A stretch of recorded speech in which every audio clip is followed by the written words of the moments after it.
চার সন্তানকে লোহার খাঁচায় নিয়ে রাস্তায় রাস্তায় ঘুরছেন এক অসহায় মা। চোখে মুখে বিষণ্ণতার ছাপ আর দু চোখে অনিশ্চিত ভবিষ্যৎ নিয়ে মানুষের দাঁড়ে দাঁড়ে ঘুরছেন দুমুঠো খাবারের সন্ধানে।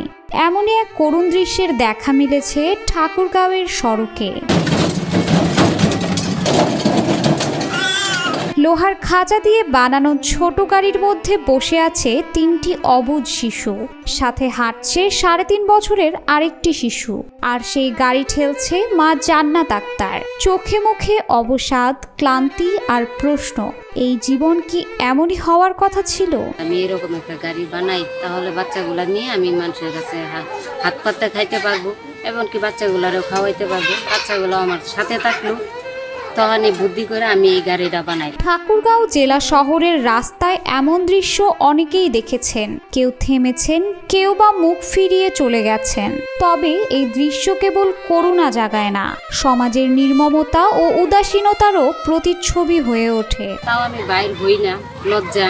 তারপরে যখন আবার স্বামীরা পালান দেয়, তারপরে বাধ্য হয়ে যখন আমার পিঠ দেয়ালের সাথে টিকে গেল যে আমি বাচ্চাগুলোর মুখে আমি খাবার দিতে পারছি না, তখন আমি বাধ্য হয়ে আমার মান সম্মান বাজায় রেখে আমি বান্ডেল থাকলে প্রতি সেনমানিতে টাকা বাঁচবে।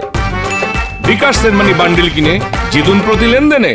জান্নাতের বাড়ি ময়মনসিংহের ঈশ্বরগঞ্জ উপজেলার মালিজাটি গ্রামে। 5 বছর আগে ঢাকায় থাকাকালে হাবিল নামে এক ব্যক্তির সঙ্গে পরিচয় হয়। পরিচয় থেকেই সেই সম্পর্ক বিয়ে পর্যন্ত গড়ায়। ঠাকুরগাঁও সদর উপজেলার ধর্মপুর গ্রামের হাবিল তাকে দ্বিতীয় স্ত্রী হিসেবে বিয়ে করে। আমাদের খুব খারাপ লাগতেছে, জান্নাতকে এইভাবে বাচ্চাগুলো খুব কষ্ট করে মানুষ করতেছে। স্বামীর কাছে সাহায্য পায় নাই, স্বামী শাড়ি পালান দিচ্ছে, এটা আসতেছে, এটা আমাদেরকে খুব খারাপ লাগতেছে। জান্নাতের বাচ্চা 3 আগে মানুষ, 4টা বাচ্চা মানুষ করতে খুব কষ্ট হচ্ছে। আমাদের চাই ওদেরকে সাহায্য, কারণ যাতে সাহায্য পাওয়া যায়, আমরা ওইটা চাচ্ছি। 13 মাস আগে একই সঙ্গে এক ছেলে ও 2 মেয়েকে জন্ম দেওয়ার পর স্ত্রীকে রেখে পালিয়ে যায় হাবিল। স্বামীর অনুপস্থিতিতে স্ত্রী জান্নাত হয়ে পড়েন অসহায়। কোনোদিন খাবার জোটে, কোনো দিন কাটে অনাহারে। 3টা বাচ্চা থুইয়া তারপরে মনে করেন যে এই গাড়িটা বানাইতে গেছি, যাওয়ার পরে আমরা 3 দিন রাখছি বাচ্চাগুলারে। একদিন আমি কাজে গেতাছি, তখন উপরতলা আসি, উনি 2 তলা। তখন কইতেছে, ভাবি আনে ভাই না এই 4 দিন ধরে হয়ে গেছে, ভাবি আমি একটা দানাও খাই নাই, 4 দিন ধরে আমি না খাওয়া, এমন করে বললো। আমার তো অভাবী সংসার, এমন করে বললো। তখন আমি বললাম যে ভাবি কি করবেন তাহলে? আমি বাসায় যাই কাজ করে, তখন দেখি 4 দিন ভাত আনে দিব। আয় রোজগারহীন সংসারে 4 সন্তান নিয়ে ভাড়া বাড়িতে থাকেন জান্নাত। জান্নাতের 3টা ছেলে, 3টা ছেলে মনে করেন যে একটা মেয়ে, 4টা। এখন মনে করেন চলাফেরা করতে, খাওয়া দাওয়া করতে মনে করেন খুব অসুবিধা হচ্ছে। আর স্বামী তো ভালো না, স্বামী তো বদমাস, আসতেছে ডেকসি পাতি যা আছে সব কিছু নিয়ে যায়, বাচ্চাগুলো খাইতে দেয় না, বউকে আসে মারে ডাঙ্গায়। তারপরে মনে করেন যে ও অত্যাচার করতেছে খুব, ওর জন্য আমরা সহযোগিতা করতেছি যেন আপনারা ওদেরকে খাদ্যের জন্য মনে করেন যে বাচ্চাগুলো যেন পালতে পারে। উপার্জনের উদ্দেশ্যে যে কাজে যাবেন সে সুযোগও নেই তার। বাচ্চাদের কার কাছে রেখে কাজে যাবেন এমন ভরসা নেই। তাই নিজেই বানিয়ে ফেলেন এক অভিনব লোহার গাড়ি, যাতে একসঙ্গে 3 সন্তানকে সাথে নিয়ে পথে বের হয়ে যাওয়া যায়। আমার পাশে দাঁড়ানোর মতো কেউ ছিল না, 4টা বাচ্চা ফালায় দিয়ে যাওয়াও আমার সম্ভব না, এবং সাথে নিয়ে যে কেউর কাছে কাজ করে খাবো ওটাও আমার সম্ভব না। তার কারণে আমি বুদ্ধি করলাম যে কি করা যায়। তখন রাতে চিন্তা করলাম যে আমি এরকম একটা গাড়ি বানাই। 7,000 টাকায় বানানো সেই খাঁচার গাড়ির টাকাও এখনো পরিশোধ করতে পারেননি এই মা। তারপরও বাধ্য হয়ে গাড়ি নিয়ে রাস্তায় বের হন তিনি।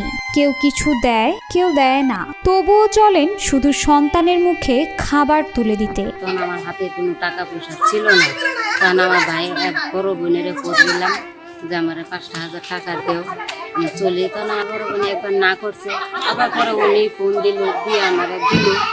দেওয়ার পরে আমি গাড়িটা বানাইতে দিলাম। আমি যাইতে পারি না, ফোনে যোগাযোগ করে আমি বানাইতে দিলাম।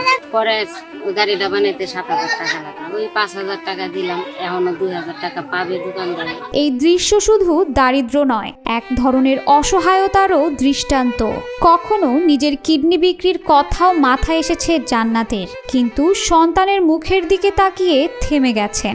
এমন নিষ্ঠুর বাস্তবতায় টিকে থাকার চেষ্টা করে যাচ্ছেন প্রতিদিন, প্রতিক্ষণ। ও 3টা বাচ্চা, একটা বড় মেয়ে, এক যমজ 3টা, কিন্তু ওনার কষ্ট হচ্ছে খুব। এক হাতে পালিত করতেছে, 3টা বাচ্চার যত্ন, আবার খাওয়া খাদ্য, স্বামী ঠিক মতো খাইতে দেয় না, থুয়ে থুয়ে আবার চলে যায়। স্থানীয়রা জানান একসঙ্গে 3 সন্তান জন্ম হওয়ার পর ভরণ পোষণ দেওয়ার ভয়ে তার স্বামী চলে যায়। ভাবির দ্বারা একাই 4টা সন্তানকে মানুষ করা সম্ভব হচ্ছে না, তাই ভাবি অনেক কষ্ট করে 7,000 টাকা দিয়ে গাড়িটা বানায় আনছে। এ ব্যাপারে অতিরিক্ত জেলা ম্যাজিস্ট্রেট সর্দার মোস্তফা শাহিন বলেন, জান্নাতের পরিবার সম্পর্কে তারা অবগত। জান্নাতের পরিবারকে আবাসন সহ স্থায়ীভাবে পুনর্বাসনের ব্যবস্থা করে দেবারও আশ্বাস দেন তিনি। ইতিমধ্যেই জেলা প্রশাসন ঠাকুরগাঁও এই বিষয়টি অবগত হয়েছে। ওই পরিবারকে আবাসন সহ খাদ্য সামগ্রীর ব্যবস্থা করা হচ্ছে এবং পাশাপাশি আবাসন এবং স্থায়ীভাবে যাতে একটা কর্মসংস্থানের ব্যবস্থা করে দেওয়া যায় সে বিষয়ে জেলা প্রশাসনের পক্ষে ডিসি স্যার সিদ্ধান্ত দিয়েছে। আশা করি অতি শীঘ্রই এটা বাস্তবায়ন করা হবে। এখন প্রখর রোদ উপেক্ষা করে রাস্তায় বের হন 4 সন্তানের জননী জান্নাত।